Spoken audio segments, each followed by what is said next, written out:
ہم نے گھر میں بھی اپنی اولاد کی تربیت نہیں کی. ہم نے جس سکول اور کالج میں داخل کروایا ہم نے وہاں کی تربیت کا بھی خیال نہیں کیا.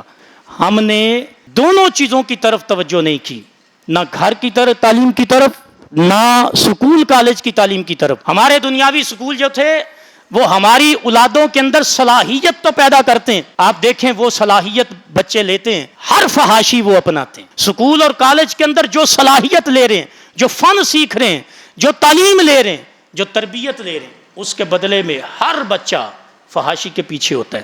اس کے اندر صلاحیت تو ہوتی ہے, صالحیت نہیں ہوتی. توجہ ہے میری طرف؟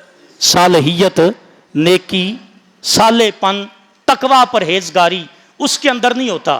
میں کہوں گا کہ اگر آپ چاہتے ہیں کہ آپ کی اولاد آپ کے بعد بھی, آپ کی قبر میں جانے کے بعد بھی آپ کے لیے ذریعہ بخشش بنے, تو پھر آپ اپنی اولاد کے اندر صرف صلاحیت پیدا کرنے میں پیسہ نہ لگائیں, آپ صالحیت پیدا کرنے کے اوپر بھی توجہ دیں.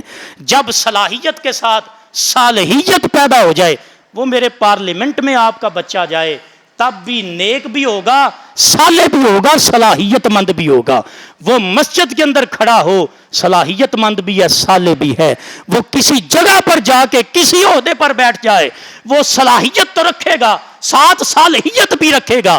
جس انسان کے اندر صلاحیت بھی ہو اور صالحیت بھی ہو, وہ نہ تو اپنی قوم کا نقصان کر سکتا ہے, نہ اپنے والدین کے لیے نقصان مند ہو سکتا. ہم نے ان چیزوں کی طرف توجہ نہیں کی ہے.